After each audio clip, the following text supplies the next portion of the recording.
అందరికీ నమస్కారం. ఆంధ్రప్రదేశ్ లిక్కర్ స్కామ్‌లో జగన్మోహన్ రెడ్డి అరెస్ట్‌కి రంగం సిద్ధమవుతుందా? అంటే అవుననే మాటలు వినిపిస్తున్నాయి. ఎందుకంటే ఇప్పటిదాకా సిట్ తన యొక్క దర్యాప్తుని వేగవంతం చేస్తూ ముందుకెళ్తుంది. రీసెంట్‌గా ఈడీ కూడా ఎంటర్ అయింది. అసలు ఏం జరగబోతుంది?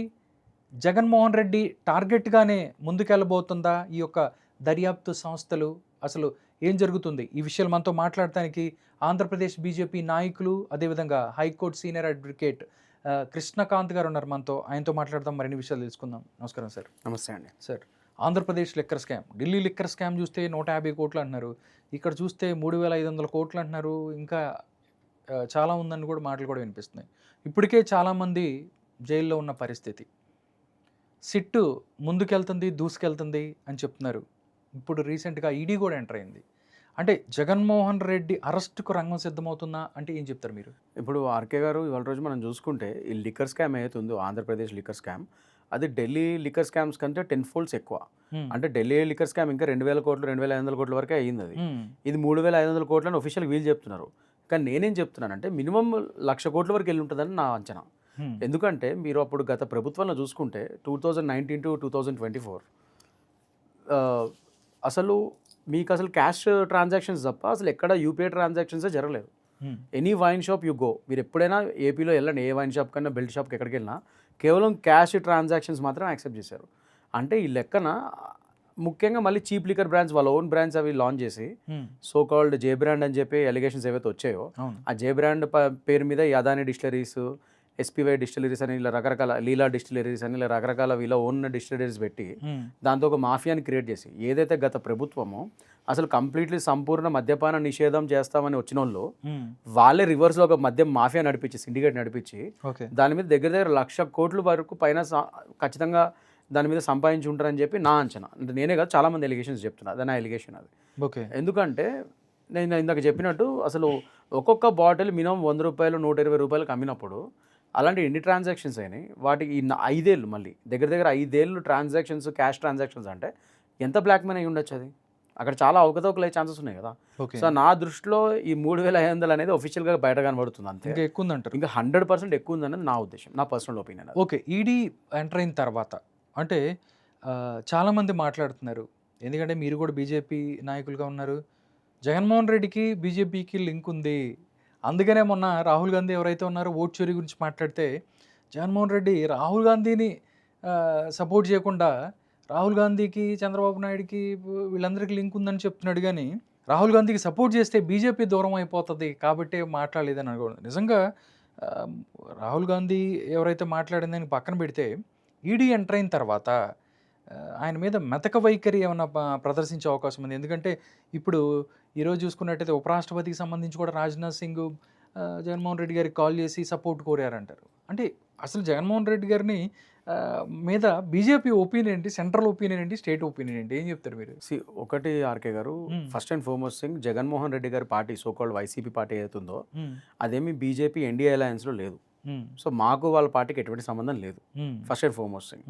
ఒక విధంగా ఆయనది ఒక రీజనల్ పార్టీ, ఆయన సపరేట్గా ఉన్నాడు. ఎన్డీఏ అలయన్స్లో ఉన్నాడు, ఆయన లేడు. Coming to your point, Rajnath Singh గారి గురించి మీరు తీశారు కాబట్టి ఇవాళ రోజు రాజ్నాథ్ సింగ్ గారు వైస్ ప్రెసిడెంట్ ఎన్నిక విషయంలో జగన్మోహన్ రెడ్డి గారికి ఫోన్ చేసి అడిగారని చెప్పి మీరు అంటున్నారు. అదే ఓకే, నేను కూడా ఎక్కడో చదివాను, కొన్ని పేపర్లో ఎక్కడెక్కడ ఇవాళ వచ్చాయి, అది చూసాను నేను. ఇప్పుడు జనరల్లీ ఒక పార్టీలు ఇప్పుడు వైస్ ప్రెసిడెంట్ ఎన్నిక అనేది అక్కడ పార్లమెంట్లో మన యొక్క పార్టీస్ రిప్రజెంటేటివ్స్ ఎవరైతే ఉంటారో ఎంపీలు వాళ్ళందరి యొక్క ఒపీనియన్ మీద అది వైస్ ప్రెసిడెంట్ ఎన్నిక చేస్తాం మనం. వాళ్ళందరూ రాజ్యసభ కానీ లోక్సభ కానీ వీళ్ళందరూ ఓటింగ్ తీసుకొని మనం చేస్తాం. సో దాని ప్రకారంగానే ఇవాళ రోజు అన్ని పార్టీస్కి, ఉట్టి జగన్మోహన్ రెడ్డి గారి పార్టీయే కాదు, చాలా ఇంక్లూడింగ్ కాంగ్రెస్కి కూడా ఫోన్ వెళ్తుంది, వెళ్ళి మామూలుగా అడుగుతారు. అడగడానికి ఇట్లా వైస్ ప్రెసిడెంట్ గారిని పలానా రామచంద్రన్ గారి గురించి అనుకుంటున్నామండి, మీరు దయచేసి సపోర్ట్ చేయండి, రాధాకృష్ణన్ గారిని అనుకుంటున్నామండి, సో దయచేసి మీరు కూడా ఆయనకి సపోర్టింగ్గా మీ ఓటు వేయండి అని అడుగుతాం. అడగడం మన బాధ్యత, ఫార్మాలిటీ మాత్రమే. ఎగ్జాక్ట్లీ. ఓకే.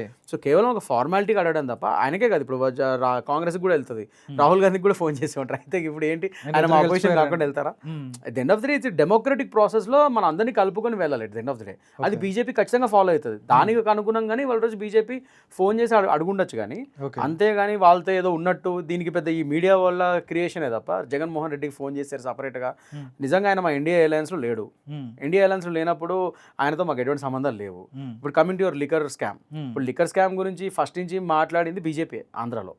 మీరు అది చూస్తే ఇదివరకు మా గత అధ్యక్షులు శ్రీ సోమవీరాజు గారు కానీ వీళ్ళందరూ కానీ ఈ లిక్కర్ స్కామ్ గురించే లిక్కర్ ఇట్లా చీప్ లిక్కర్ అమ్మి చేస్తున్నారని చెప్పి ఎప్పటి నుంచి ఉద్యమాలు చేసాం మేము ఆంధ్రప్రదేశ్లో. కాకపోతే మాకు మీ అంత మీడియా కవరేజ్లు వేరే పార్టీలా ఉన్నట్టుగా మాకు లేదు కాబట్టి ఆంధ్రప్రదేశ్లో జనాలకు తెలియలేదు. అసలు ఎక్కువ లిక్కర్ స్కామ్ గురించి ఫైట్ చేసింది బీజేపీ పార్టీ ఆంధ్రప్రదేశ్లో. మరి జగన్మోహన్ రెడ్డి గారితో ఏమైనా ఉంటే మరి మేమెందుకు తీస్తాం ఆ టాపిక్? గత ఎలక్షన్స్ ముందు మీరు చూసుకుంటే మా గత అధ్యక్షులు సోమవీరాజు గారు క్లియర్గా ఉద్యమాలు చేసినా ఉన్నాయి, చాలాసార్లు మాట్లాడారు అన్న మీడియా సమక్షంలో, కానీ ఇట్లా వైరల్ కాలేదు. ఎందుకంటే మాకు చెప్తున్నా కదా, మాకు ఓన్ మీడియా ఛానల్స్ లేవు వేరే వాళ్ళ పార్టీస్కి ఉన్నట్టుగా. మరి అలాంటప్పుడు మేము ఎక్కువ కవర్ కాము మేము. ఓకే, నేను అదే చెప్తున్నాను. సో ఇవాళ రోజు జగన్మోహన్ రెడ్డి మీద అసలు అది స్టార్ట్ చేసిందే మేము. నిజంగా అక్కడ స్కామ్ జరిగింది కాబట్టి దాని మీద ఫైట్ చేసిందే మేము. ఇవాళ రోజు మిగతా మా కూటమి ప్రభుత్వం కూడా దాని పరంగానే ఇక్కడ స్కామ్ జరిగిందని నమ్మే ఎవిడెన్సెస్ మినిమం ఒక ఎఫ్ఐఆర్ నమోదు చేయాలన్నా. ఇవాళ రోజు మీరు అన్నారు ఈడీ వచ్చిందని. ఇప్పుడు ఎప్పుడైనా సరే ఈడీ డైరెక్ట్గా ఎఫ్ఐఆర్ ఫైల్ చేసే హక్కు ఉండదు ఈడీకి.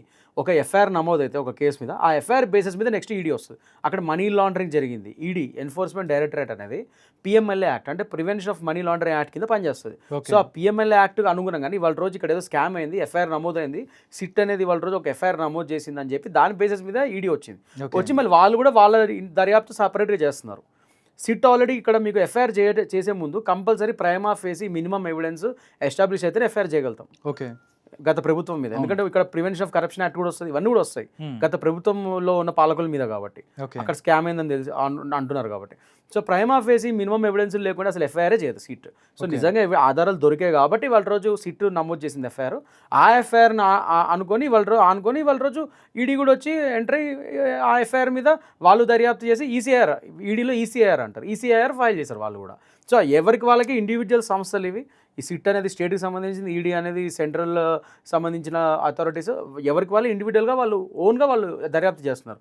సో దీనికి అనుగుణంగానే ఇవాళ రోజు రాజ కసిరెడ్డి గారి పేరు కానీ, ఈ సోకాల్ మిథున్ రెడ్డి గారి పేరు కానీ, విజయసాయి రెడ్డి గారి పేరు కానీ, ఇంకా వసుదేవరెడ్డి ఏపీసీ ఎస్బీసీఎల్ పూర్వ చైర్మన్ జగన్మోహన్ రెడ్డి గారి హయాంలో ఆయన చేశారు, కృష్ణమోహన్ రెడ్డి గారు కానీ, ఆ గోవిందప్ప బాలాజీ ఎవరైతే భారతీయ సిమెంట్స్ లో వన్ ఆఫ్ ది డైరెక్టర్ ఆయన బోర్డ్ ఆఫ్ డైరెక్టర్, మరి ఆయన పేరు కానీ, ఇవన్నీ వస్తున్నాయి. ఊరికే బ్లేటెంట్గా ఎట్లా కడితే ఎలిగేషన్స్ పెడతానికి ఉంటుందండి. మినిమం ఎవిడెన్సెస్ ఉంటేనే అవన్నీ వాళ్ళందరి పేర్లు జతపరచడం అయింది, ఎఫ్ఐఆర్లో అక్యూజ్డ్ కింద వాళ్ళని పెడతాం జరిగింది. దాని పరంగానే వాళ్ళు ఛార్జ్ షీట్ కూడా ఫైల్ చేయడం జరిగింది. వైసీపీ చెప్తుంది అంతకుముందు కూడా స్కిల్ డెవలప్మెంట్ స్కామ్లో చంద్రబాబు నాయుడు కూడా ఇలాగే వెళ్ళారు, ఆధారాలు అంటే అలాగే ఇక్కడ కూడా ఆధారాలు ఏముండవు, లాస్ట్కి ఏదో జనాలను మసిపూసి మారిగా చేసి అరెస్ట్ కాబోతున్నాడని చెప్పి పార్టీని నాశనం చేయాలనే ప్రయత్నంలో భాగంగా కూటమి ముందుకెళ్తుందని వాళ్ళు చెప్తున్నారు. అక్రమ అరెస్టులు అని చెప్తున్నారు. నిజంగా అంటే జగన్మోహన్ రెడ్డిని డిస్క్వాలిఫై చేయటం వల్ల జగన్మోహన్ రెడ్డి గారిని డిస్క్వాలిఫై చేయటానికే ఇదంతా కూటమి ప్రభుత్వం చేస్తున్న డ్రామా. ఆయన కొన్ని రోజులు జైల్లో పెట్టి ఆయన్ని పోటీలో లేకుండా చేసి తద్వారా వైసీపీ పార్టీని లేకుండా చేయాలనేది కుట్రలో భాగంగానే ఇదంతా జరుగుతుందని చెప్తున్నారు. లేదు, నేను ఒకటి చెప్తానండి ఆర్కే గారు. ఫస్ట్ అండ్ ఫార్మోస్ట్ థింగ్ నేను ఇవాళ రోజు ఒకటి చెప్తున్నాను, జగన్మోహన్ రెడ్డి గారు అసలు పోటీలోనే లేరు ఇప్పుడు. ఆయన ఎప్పుడైతే 151 సీట్ల నుంచి 11 సీట్స్కి పడిపోయాడో ఇంకా ఆయన అసలు కనీసం ప్రతిపక్ష హోదా కూడా లేదు. ఆయన నెక్స్ట్ గెలుస్తూ ఉన్నారు 29లో. కనీసం ప్రతిపక్ష హోదా లేని అతను ఇంకా నెక్స్ట్ ఎలా గెలుస్తారండి? గెలవడం పక్కన పెట్టండి, అసలు మేము అదే చెప్తున్నాం, మేము అతను వస్తాడా రాడా పక్కన పెట్టండి, అసలు మాకు కాంపిటీషనే కాదు ఫస్ట్ అండ్ ఫార్మోస్ట్.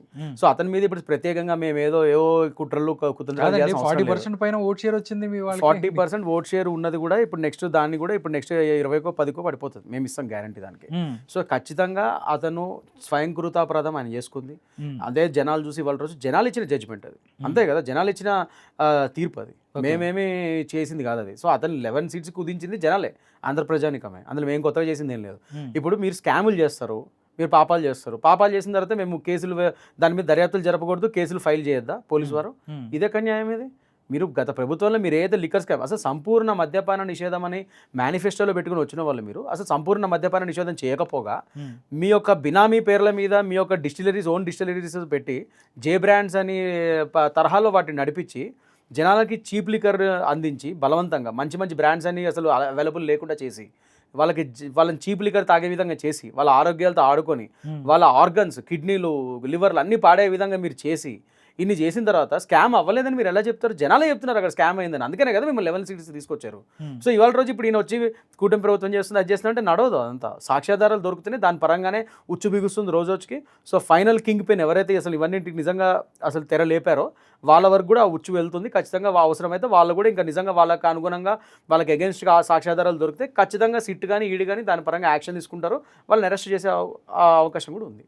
అంటే 2029 ఎలక్షన్కి సంబంధించి అంటే బీజేపీ కూటమితో కలిసి వెళ్తుందా? మళ్ళీ ఏమన్నా చేంజెస్ ఉంటాయి అనుకుంటున్నారా?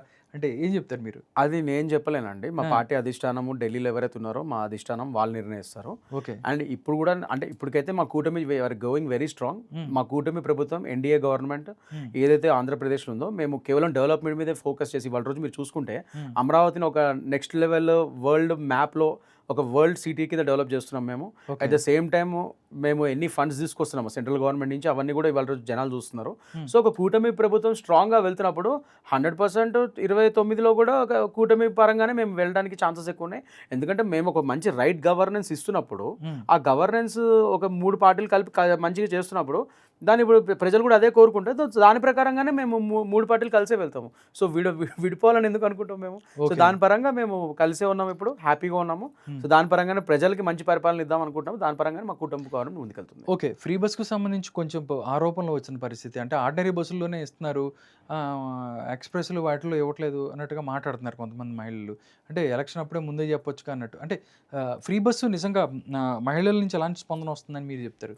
ఫ్రీ బస్ అసలు చాలా పెద్ద హిట్ అయిందండి. అసలు నిన్న మీరు చూస్తే అది లాంచింగ్ అప్పుడు, అది ఆగస్ట్ 15th అప్పుడు మీరు చూస్తే చంద్రబాబు నాయుడు, పవన్ కళ్యాణ్ గారు, లోకేష్ గారు ఒక బస్సులో ట్రావెల్ చేయడము, బాలకృష్ణ గారు వీడియోస్ ఆయన ట్రై చేస్తున్నట్టు అవన్నీ చాలా చక్కగా మంచిగా చాలా రిసీవింగ్ అవుతుంది. అసలు సోషల్ మీడియా మొత్తం అవే they are flooded with that videos. అవునా కదా? అంటే అక్కడే తెలుస్తుంది మనకి ఎంతో బాగా హిట్ అయిందో అన్నది.